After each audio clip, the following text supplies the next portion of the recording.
This is the Seahawkers podcast, live and uncatfished. I'm Brandon Schultz of the Military Seahawkers, and today for the post-game episode, I am joined by my good buddy Clinton Bonner. Clinton, how you doing? I'm fine, Brandon. I'm a little irked, and not because we lost the game, but otherwise I'm fine. How are you? Irked because we lost the game. Are you? You want the Ailers come back? That's what you're... I didn't care who came back. I wanted to go perfect in the preseason, so we could go perfect in the regular season and then go perfect in the postseason. Now my dream's ruined. How does that not upset you that my dream is ruined? I didn't know about your dream. Now my day is ruined. So we can start a new streak. We can start a new streak on September 10. How about that? As long as I'm okay with that. Okay, fine. Square. We're done. We just have to revise my dream, I guess, that it'll just be undefeated in the regular season and the postseason. Yes, we could run the gamut at that point when it does count. Yeah, I mean 1950. Carroll cannot win in Lambeau, whether it's the regular season or the preseason. I did hear Lisa Carla come up with Lisa Carlson, I should say, not Lisa Carla. She doesn't have two first names actually, but come up with a Bobo. I liked that. That's great out of the jump there. And yeah, Bobo continues to he's right there. Look at him. He's right there on YouTube, right? So for the folks, I put him on the big board there because he deserves to. He's kind of captured our hearts and our minds and probably our souls, and we're ready for him to be our wide receiver 3. One thing I'll say real quick, Brandon, I am extremely excited to, if the betting gods allow for it, to put a prop bet down on Jake Bobo to score the first touchdown of the game against the Rams, because it will probably be like 1,200 to 1, and I'm going to be excited to win that Fail Mary. So that would be one to go for. Now we know whose preseason crush has really gotten to him. I've tried to hold back because I don't want to be hurt again. But I feel like it's almost inevitable that that Jake Bobo is going to be making this team. Carly Perkins coming in through YouTube saying Drew Lock would have won that game. So I feel like we should still start with an in on 3 in, 3 out. And how about you, Clinton? Were you not just a little bit disappointed when Holton Ahlers took the field for that final drive? We saw Drew Lock the entire game, and he was good. And it was good. Yeah, he was really good. He was really good. I helped tossed from his with offensive line or his running game, then he would be a whole lot better. Yeah, there's plenty to unpack there. We've said a lot in few words. However, upset's wrong. I was disappointed for about 2.5 seconds, where I was just like, oh, because I wanted the same thing you wanted there. It was like, Drew's going to march down here and get that dub and get that chip and get that stat, and we'll go off. Brandon's dream that I didn't know about until just a few minutes ago would have been alive and well. Ahlers played fine. He's a little wild. Drew could start on at least 10 NFL teams, at least maybe 15. He's a good quarterback, which is cool. We have 2 good to really good quarterbacks, and he could just sit there and grow a little bit longer. And God forbid Gino goes down, we got a dude that can not only keep us in games, but can win games. He's a good quarterback, man. When those drives later, the tosses to Aesop, like those in a row, like bang, bang, bang, legit throws. So, I mean, it's fun when you have good quarterback play pretty much throughout the game. And then Ahlers, he's a little bit of a wild card, right? And he's fun. And that's why I would have been happy with maybe seeing a little bit of Ahlers earlier on. And then maybe I wouldn't have been disappointed at the end of the game. But it was cool to see Drew get that comeback to put the team ahead of the Packers after going down to the 9-0 deficit. Yeah. Finally able to pull out of that in the fourth quarter. And then, yeah, like you said, I was disappointed for about 2.5 seconds. And then I'm like, okay, well, let's go see if Ahlers can win this. And he nearly did, except for almost throwing a pick right down near the goal line and then actually throwing a pick to close out this game. At the goal line, yeah. So he almost threw a few, then he threw a few, and that's all good. So we got Kale Lively chiming in on YouTube. By the way, folks, if you're watching this on YouTube, you know what you got to do. You got to hit the likes. You got to hit the subscribes. It definitely helps out. It just keeps on growing. So all we can say there is thank you. But Kale says Drew put the team on his back that last scoring drive. That's correct. I mean, Aesop Winston Jr. did his part as well. Sir Roderick did his part as well. Nice looking drive. I mean, those were also like 2 to 3 hoses in a row for like on a zip line from Drew there that looked really, really good. Yeah, Brandon. So, had one of go the ahead. nicest throws of the game that, man, Cade Johnson, I mean, come on, keep his feet in bounds on the sideline. What a throw that was, as he's running to his left, throws it on a rope, perfectly placed football on the sideline. Tyler Lockett makes that catch 10 out of 10 times. 100%. Yeah. You said that I saw you put that on Twitter, and I was like, you nailed it. And that's the good thing, is that, hey, if this is the regular season game, that's Tyler Lockett, that's like a 40-yard play that we are celebrating. But it's a big boy play right there, right? Rolling out right, or just a busted bad pocket, athleticism to bring it back left, get wide, and then an arm like that to go cross body down the sideline. Perfect throw. Really, really impressive stuff. Where he placed it was it was great. Just keep your freaking feet in bounds, right? So I was so mad at Cade. Oh, me too. I was cut him. Cut Cade. Well, keep Aesop Winston, and and Jake Bobo. Obviously, I'm not even to the point to where I'm pounding the table for Jake Bobo, because I already believe he's made this team. He is our wide receiver 3 in 2 weeks. I mean, that's that he's our WR3. I doubt it might be Cody. Cody might be WR3. It shouldn't be seniority. It should not be. It should be Bobo. He's more productive. And but I would love for one of the dudes, Aesop or what's his face, Tajon. Tyjon Lindsey. Yeah. Tyjon, yeah. He had a nice little catch there today too. I'd love to see the younger guys when it comes to the like who should stick. Right. Let the younger guys make the squad. Like get the youth, get the energy they bring. It's not, no offense to the dudes who've been trying for a couple of years now, but it's kind of a young man's game anyway. But Brandon, I did start with saying I was pissed off, and then I was upset for 2.5 seconds because I was like, I would love Drew to get this. And I'm like, you know what? We can't risk Drew Lock getting injured, even though he's our backup. We can't really risk it any longer, so it's fine. I was infuriated. I'm still pissed off. The Devin Bush covering punts, I'm okay with that in general. Third quarter, preseason game 3, Devin Bush covering punts, I'm way less okay with. Third quarter, Devin Bush covering punts when we punt on 4th and 1. I know it's in our territory, but it's good to practice scenarios. It'd be cool to practice some 4th and 1s, and we keep punting like as if the final score matters. It should be just be a run up the middle, a first down, or whatever. They get the ball to 30. It should not even be a punting scenario. Like I'm so infuriated that we punted that ball, and then Bush is out there on coverage and he's concussed and took a lick to the head. Let's see if he's ready, because he is a starting linebacker. Jordan Brooks coming off of a bad tear. Carroll's like, I'd be shocked if he's not out there. All right, coach. We'll see, but how good's he going to be if he's out there? Meanwhile, Bush looked really good once again. Now he's dinged. To me, it was very unacceptable, and I'm usually a Pollyanna optimist. Yeah, well, don't mistake my laughing or smiling at any kind of. I'm laughing because you're cute, Clinton. You get upset with in the preseason, but it was a bummer that Devin Bush got that concussion. In terms of injuries in the regular season, in the preseason, you never know when they're going to happen. So just as I'm not upset about the JSN being out there in the preseason and getting a fluky wrist injury, I'm about as equally upset about Devin Bush being out there on the punt coverage. Doesn't matter if it's third quarter. I don't think the quarter should necessarily matter. It matters a little bit. You're 15 minutes away from just getting them healthy to the start of the season. That's why it matters a little bit. I understand it can happen at any time. I get that. I'm not oblivious to it. Your starting linebacker, it's exactly what he is, just shouldn't be out there at that point in the game. And we shouldn't have punted, so it doesn't really matter. He might not be the starting linebacker, as Phil was pointing out in the chat. I don't believe it. I do not believe a dude off of Jordan Brooks's injury is just healthy and can just come back at full speed, full football strength, and be great laterally right away. Show me. I do. And OConnell can do it.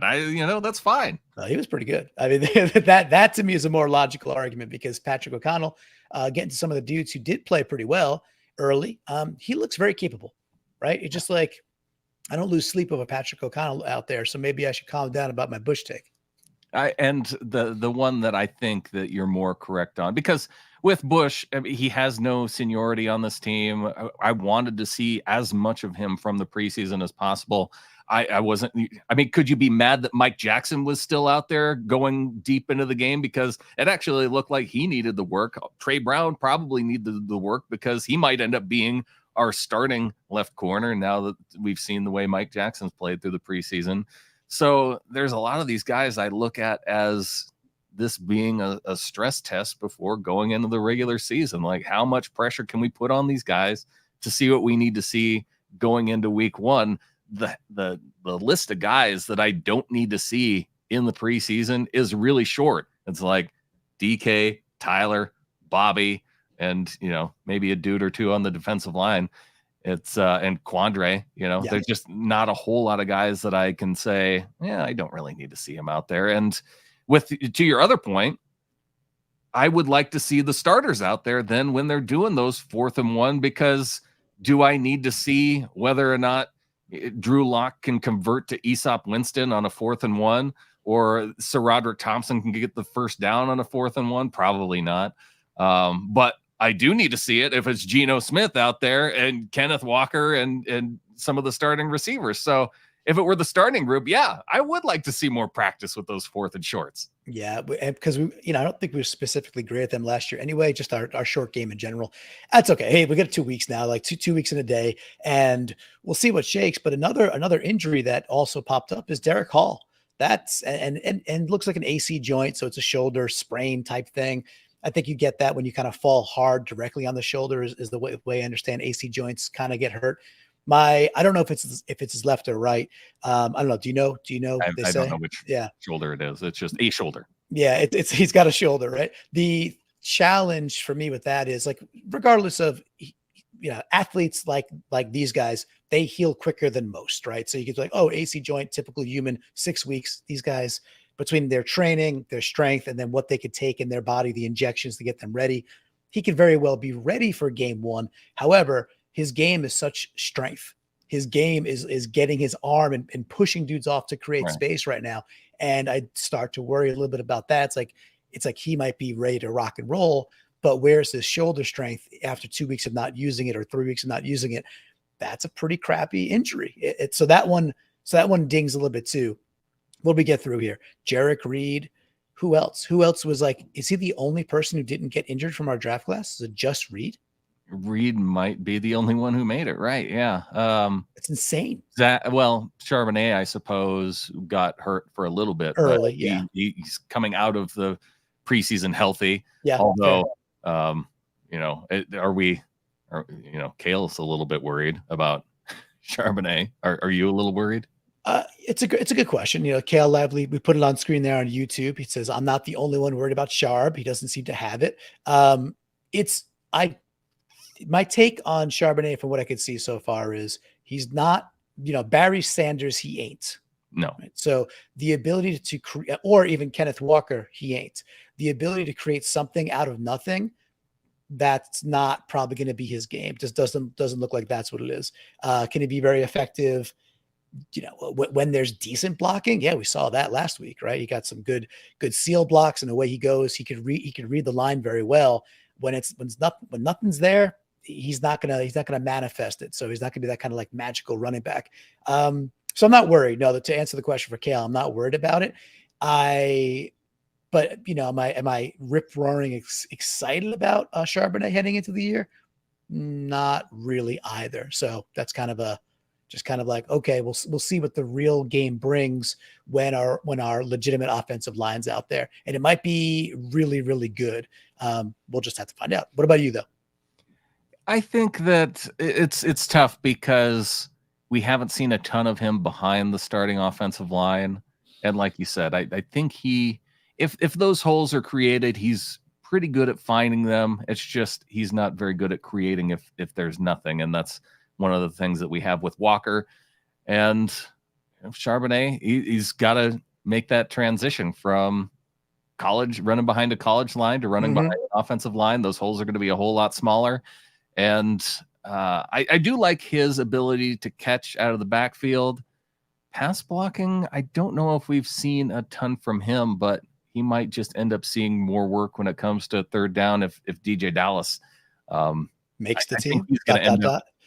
I think we're probably going to end up seeing it being, Ken Walker first and second, DJ Dallas on third, and then some mix in with Chardonnay and who knows when Kenny McIntosh is going to be back as well. But I think we at least got an idea of where the depth chart should be with these guys, and there's still time on Chardonnay. Like this preseason is an indictment of the type of running back that he's going to be forever. It's just that, I would have liked to see a little bit more. Yeah, a little bit more juice. I agree. I do think that he blocked well. I think at the Dallas game, he blocked pretty well. And he seeks out contact. He's not afraid of contact by any means, right? We saw that in the Vikings game too, when he had the rock.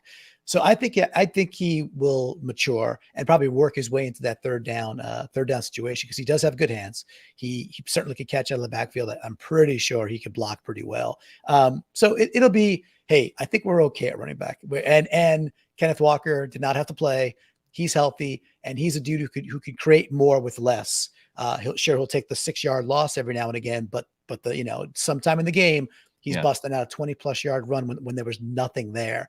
That kind of special sauce, maybe that's not Charbonnet's game. So that's okay. But here's a great question by Mr. Phil. To see Walker in the preseason, even just for him to get a couple carries. Yeah, but I hear you for sure. And then the groin, though, it's just like those are they're just tricky. And then you strain it again, and then you're set back a couple of weeks, and you really can't do it. So I'm okay with putting him on.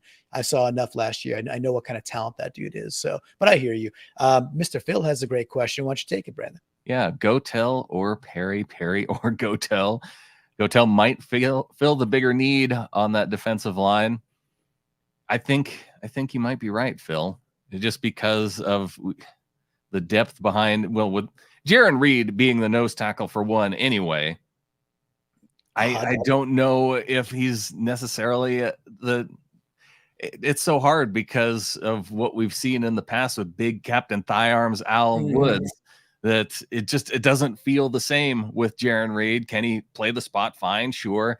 That's going to remain to be seen, though, once we get into facing starting offensive lines and some of these bigger bodied offensive linemen too.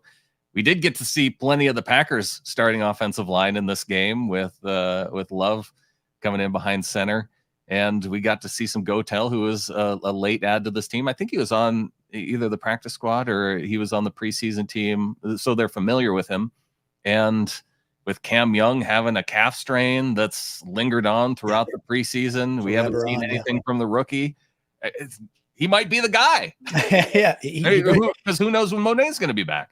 I don't think Monet plays a snap this year for Seattle. I'm also not a big Brian Monet guy. Never was. Didn't like the re-signing. I just don't think he's that good of a nose anyway.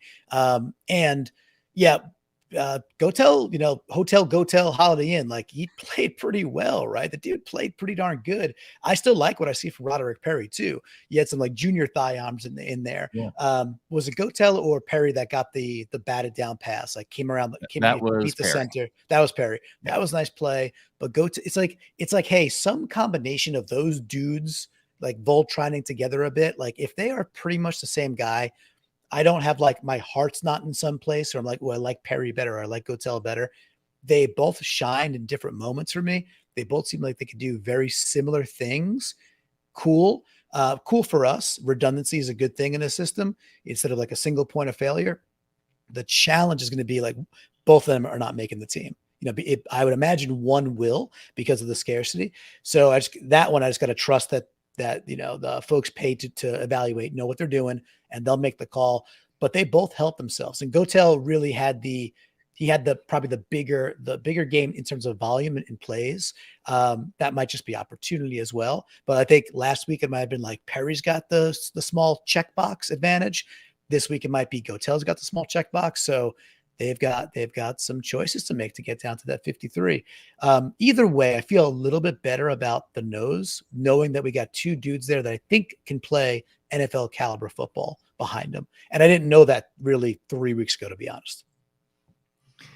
Yeah, and technically looking at the Seahawks depth chart too, it looks like Perry is behind Miles Adams on the depth chart. So you don't want to see any leaps there because friend of the show Miles Adams, he's got to make this team, right? Yeah, and he was good again. Miles Adams, Draymond Jones, those dudes are it's to be seen how they are against the run. Like the first play of the game, Adams was kind of getting turned again. It was an AJ Dillon first run, pretty big run. However, when it's time to get upfield, Miles Adams is very, very good at that, man. When it's time to go at the passer and create some stuff right in the middle, he's really good there. So as long as we could get like par run stuffing play from them, hopefully with the scheme and just the linebackers being better, back to our linebacker challenge with Bush. I'm fine. I think we'll be okay there. It's going to be interesting. The Rams are going to run the crap out of the ball. Detroit has a great offensive line. We will know right away. We are going to know early on. This game did not give me a whole lot of extra confidence because the Packers ran the ball 45 times for 164 yards against the Seahawks defense. 9 of those 45 were quarterback runs, which were not necessarily designed quarterback runs, right? We saw a lot of disruption from the defensive line, enough to get the quarterback off his spot. It was just unfortunate that they weren't able to keep contain of the quarterback. Correct. And we saw a lot of the quarterback getting outside of the pocket, rushing toward the sidelines, and then defensive linemen diving at their ankles, trying to trip them up. But ultimately, those QBs getting some yards. If you take out those quarterback runs and just look at the runs overall, that brings it to 36 yards rushing for maybe 140 yards or so. Oh no, it's more like 130 yards. And that starts to become, fairly average, right? So fairly pedestrian, around 4 yards. Is that right? Under 4 yards is probably okay. That's good. Yeah. Right. So even though they ran it a lot, the yards per carry is actually in a decent kind of range. I'm okay. Like I think overall they're letting up a couple. Like it's happened against Dallas, and now it happened again. I think Minnesota, Dallas, and now Green Bay. Like the first run of the game were pretty big runs each time, and so you're going to have that seared in your memory because it's the first thing you see. As the games aged, each of them, we got better. We were good, and Levi Bell, good. Tyreek Smith, and competing with that. That'll be a very interesting. That might be a mano a mano. Who gets that? They were both good. You mentioned earlier, we did get pressure up the middle. We were doing a lot of stunts again, and we were getting that. We were getting the guy who's on the edge stunting to do that job, which was, get Love off his spot. Cool. But you mentioned it. We lost contain like 5 times. Times in that particular scenario. We're just rushing for everybody else's back. It's kind of easy pickings for Love to recognize that and just scoot outside and go get some easy conversions. Well, it'll be quite interesting to see what the heck happens.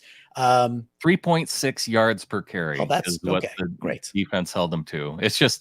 It just seems like a big number after being able to say, okay, well, the defense held them under 100 yards the last 2 weeks. Yeah, I got it. Well, they ran 45 freaking times. I mean, like that's a lot. And then 9 from the quarterback. So you're going to get it's okay. It was sloppy. I shared out on Twitter that this field was reminiscent of the Super Bowl field, but that they had an excuse because it rained and then got bright and sunny. So it got super slick. Whereas in Arizona, they are just a trash organization and can't even get a Super Bowl field ready, and they should do better. So, and trash. The field was not great, but it was because of the rain. Like exactly. It rained. What can you do? Yeah. 5 rushes did go for 10 yards or more, whether it was Clifford having a 10-yard run, Jordan Love having an 11-yard run. I'm always hesitant to call Jordan Love the quarterback because we have Julian Love on our team. There's way too much love on the field. Too much love to go around there, Brandon. Yeah, I thought there was a bit of a slobber fest from I'm not sure what announcers you got, but we got the Packers announcers. Yeah. And they were just slobbering over Jordan Love, like making, the play to Christian Watson. That's a bad underthrow. Still should have caught it, but a terrible underthrow. Mike Jackson was 5 yards burnt. That wasn't good. The thing with Mike Jack, and I have some of it, I got to reserve some of it for 3 and 3 out. The thing is, I've been on the Trey Brown corner for 2 months back, 3 months back, being like, don't forget about this guy. When this guy was healthy, 6 weeks as a rookie, I thought he was a really, really strong corner. The Seahawks have now a history and a consistency of not giving a you-know-what about who started last year at corner. Oh, yeah. Like whether it's Sidney Jones or letting Shaq Griffin walk out the building. Like, okay, you were good. Thank you for that year of service. We think we have better, and we're willing to take that risk. And we got Witherspoon, who hasn't, sniffed the field yet. Reek's got to come back. And Trey Brown has simply been a better – has he not been? If it's just putting those two dudes up against each other, Trey Brown has been better. I like Mike Jack. I want him to be successful. Good NFL player, and he's ours. Awesome. I think Trey Brown should start, though. I think there's a reason why we saw Trey Brown playing that left corner spot as much as we did, because now we're seeing Mike Jackson be that number 2 behind Reek Woolen over on the right side. And it does feel like Trey Brown solidified himself, especially with the way he's played in the past couple of games.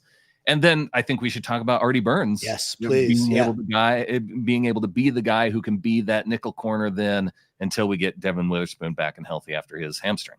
Yeah, Artie Burns he played. Yeah, the 4th and 2 stop. I know, like that was a great play. That was, and again, I've got to reserve some of the things I want to gush about for another show, without dropping too many breadcrumbs. But Artie Burns, to me, looked very, very. We didn't get a lot of this last year because he got hurt and was like, okay, he's going to be the guy. We think he might be the guy. He's a high draft pick. He washed out. Desai likes him, et cetera, et cetera. I think he looks like a good NFL corner. Also, I mean, hey, the cool part about everything we're saying there is the cornerback room and the DBs in general. This is without Diggs, without Adams on the field yet, without Julian Love. This is a very dynamic DB room. It's going to be exciting. I'm still very confident as long as our linebackers hold up. That's why I'm not too happy about what happened with Bush. The linebackers to me are the biggest question mark. Right. I know that our defensive front 4, front 5, front 3, whatever we're playing, I know we're going to get good pressure on the quarterback. I could see it. I think it's going to be better than last year and more consistent as long as we're not injured. I know what the DB room is. You put those two things together, and that's an upgrade. It's going to be, I think we're going to cause a lot of challenges. And when it's time to kind of eat against mid to bottom third QBs, I think we're going to blow out a lot of teams this year that have that mid to lower level QB. The challenge is, we talked about this quite a bit. Looking back at our schedule, I think it'd be actually cool in these next 2 weeks to go revisit our schedule now that the preseason has happened. I think these teams are good. Like the Giants, they look good. The Steelers, they look good. The Commanders, they look good. They're not going the wrong way. So I think we got some teams on the ascent that we're going to catch. And I love where our team's at. I just think I think our schedule is really tough. I really do.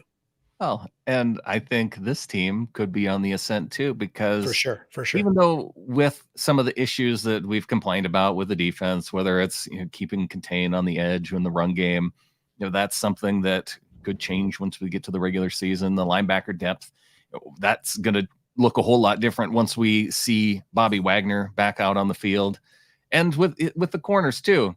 I know I saw in the chat here the potential for Mike Jackson. Neon Rain said the possibility of Mike Jackson getting traded for a defensive tackle. The possibilities out there. I'd be happy with keeping a good amount of depth at the cornerback spot. Even with the amount of depth that we seem to have right now, because Kobe playing safety, he's looked pretty good out there to where you could see him making this team as a depth piece at safety, and having that ability to also play corner is a strength for Kobe Bryant. So I think he's obviously going to make this team, and maybe that flexibility does allow you to move on from someone like Michael Jackson. But I think too that I wouldn't want to see us move on from him, despite some of the things that we've seen from preseason, because once he's out there with the starters, it would look a whole lot different with Michael Jackson and plus playing in the regular season. I'm not ready to throw the towel in just based on a couple of bad preseason. Yeah, I'm no, I'm with. I'll hop in there. I'm with you too. There's no reason. He's still a good NFL cornerback. A dude does it for 17 weeks, and it's not a fluke. I live in the Northeast, so people are still. I went down to a draft last week, and people are like, "You think Gino could do it again?" I'm like, "Yeah," because he did it for 17 weeks, and yes, if you watch him in the preseason, his processing is really good and he's accurate and he knows when to take shots. Like, of course, I think he can do it again. In fact, barring injury, he will do it again, potentially even better. Mike Jack is likely a good NFL corner because he showed it for a full season. Basically, I love having the depth. If we get a chance, if that's like a Mike Jackson plus a pick, something else, and you get DeForest Buckner, I mean, yeah, whatever. Hammer the button all day long, improve the team right away. You did talk about safeties or Kobe Bryant. I will say I was happy for the youngin, Jarek Reed. Yeah, Jarek Reed. He didn't just go into the night there and he didn't just ride off into the sunset and say, forget about it. I'm going to be cut as a 6th rounder. He definitely was, I felt like just more, I don't know if it's more confident, more aggressive, just more in it. And I think his skill set as a safety, where Kobe Bryant hits and he takes his opportunities to hit, he is late. He gets a nice lick on the guy, but the guy caught the ball. And that's not a tough stance on Kobe Bryant. He went from Cincinnati Bearcats playing outside. They move him to nickel last year, slot corner, where he'd never played that. Now they say, go try safety. That's not easy. However, I think Reed is a bit more instinctive where he's there at the point of the ball when the ball's getting to the receiver. We shall see. I think Reed helped himself today. I think it's enough to keep him on this team because I think Sutherland didn't play, right? He was hurt. He did not. Right. So I don't think it's a question of Kobe or Reed. I think it's more of a question of Reed or Sutherland and who makes the team between those two guys. Yeah. And I think Reed helped himself. And almost just like last year with Drew getting the COVID game where he just couldn't go play. It's like, well, Sutherland missed for whatever reason. He got, he's not out there. He's hurt. He missed an opportunity and it's not his fault if he's injured, of course. That's just the breaks. That's just the way it goes. And in the vacuum, Reed had his best game so far. So that's exciting for the youngster from New Mexico State. Is that right? Yeah. Yeah. I want to say, yeah. Yeah, with the roster cuts coming up over these next few days, definitely, that John Schneider, Pete Carroll are going to be watching that interior of the defense. I mean, that's how they got Gotel back in here. Yeah. So, are there going to be some veterans that end up getting cut because rookies performed well at other teams in the preseason, and teams are looking at vets and saying, okay, maybe this contract is overpriced going into the season. You're gone. And that could be where Seattle is able to end up then improving on the interior. It's definitely of all the places on the defense, I suppose linebacker also a question, especially in light of the Devin Bush concussion. Hopefully it's one of those minor ones, but Pete was saying that he looked like a boxer because I guess he had a big swollen eye. Yeah, you know how I feel about this. Didn't mean to bring up Brad, but we're about to bring up the fact too that the Seahawks were 2-1 in the preseason and not 3-0. Yeah, we are all of our dreams shattered. The one move I'd love to see from potentially, I'm not even talking about a particular player. You mentioned like going to grab a veteran that might get cut because the cut down is 90 to 53. We've covered that quite a bit. It's over it's like over 1,100 people become free. Really, really cool. I'd love to see, remember when we got DJ Reed and we're like, the average, I'm like, who? Like, okay, yeah, that's cool. Right. Do a little research. He was a San Francisco guy and they tried to stash him.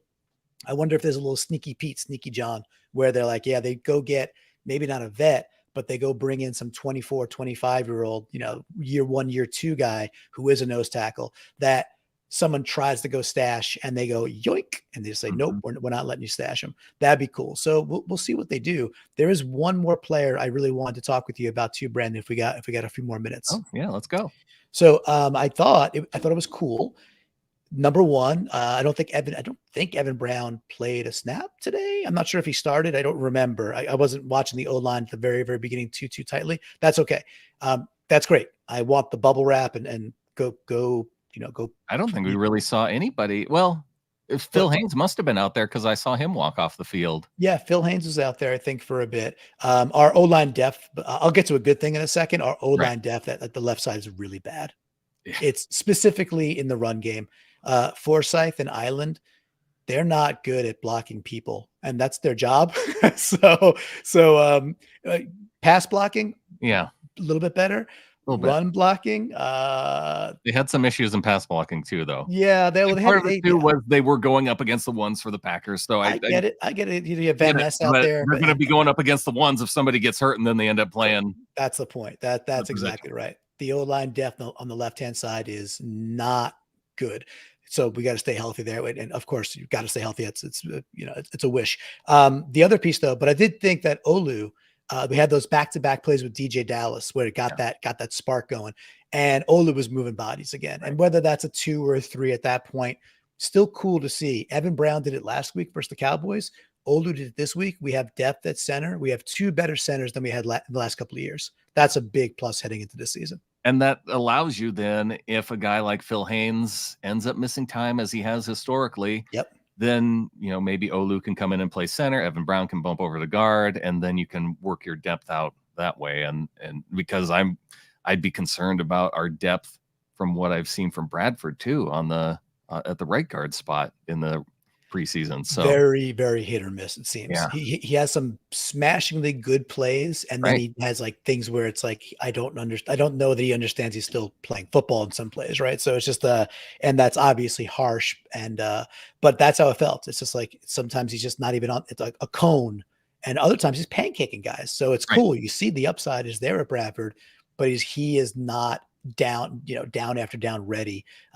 Which is okay. Not every draft pick is going to be there within a couple of weeks is what it really boils down to. So we got time with him. And Curran on the right-hand side, he's going to be like an okay dude who could be like a swing guy is basically what it is. He could come in and play guard too. So there we go.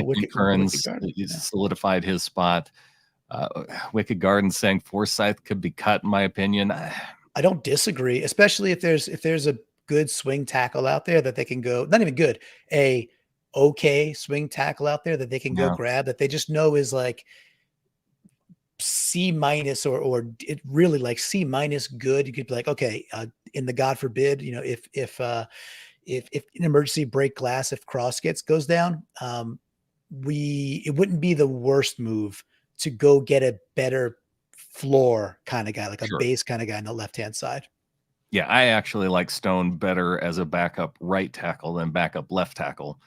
But that's just because you don't want to get Gino killed. But that's the potentially why. But it's the O-line. But show me an NFL team whose O-line depth is amazingly deep, and that's cool because then let's watch their cut down day.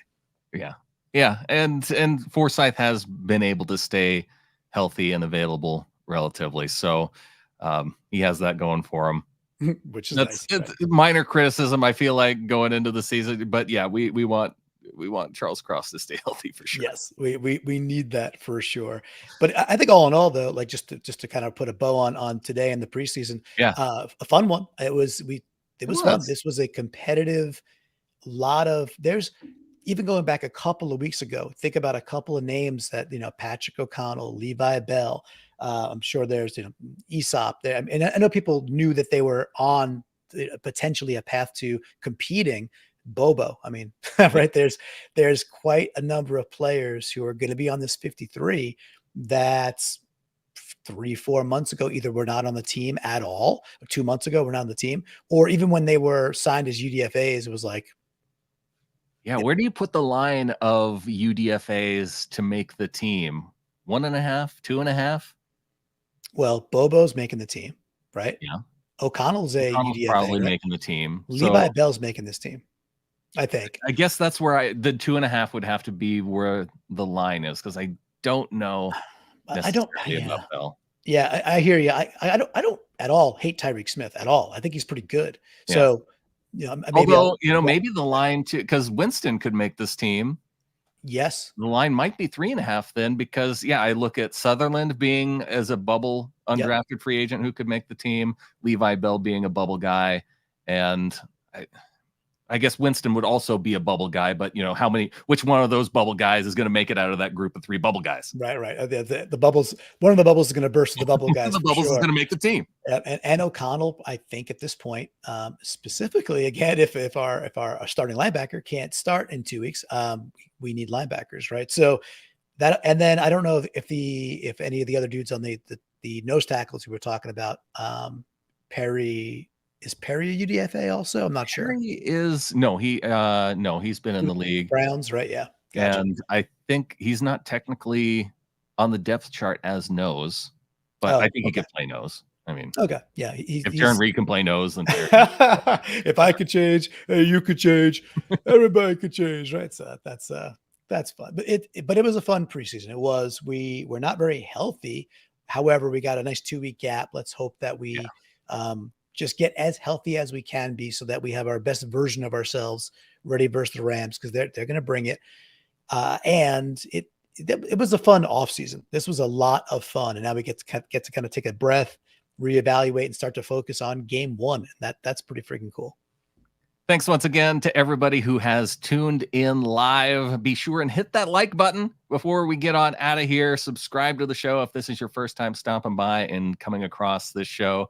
We're going to be going live in the post game throughout the season. And, we might be doing some live Thursday night games throughout the season as well. Maybe some live Thursday night hangouts just for fun. So I love that. That's something that we're looking forward to throughout the season. So if you are subscribed on YouTube, you'll get notified when that happens.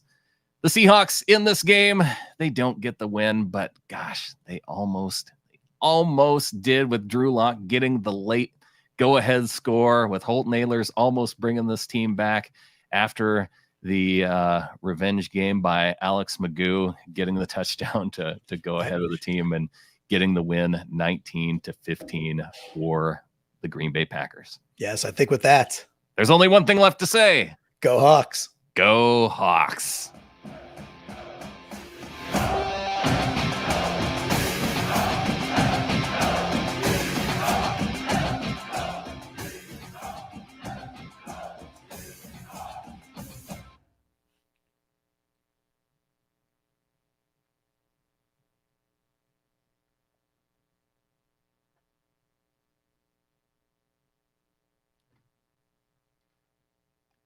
I don't know if it's ending on my side. You might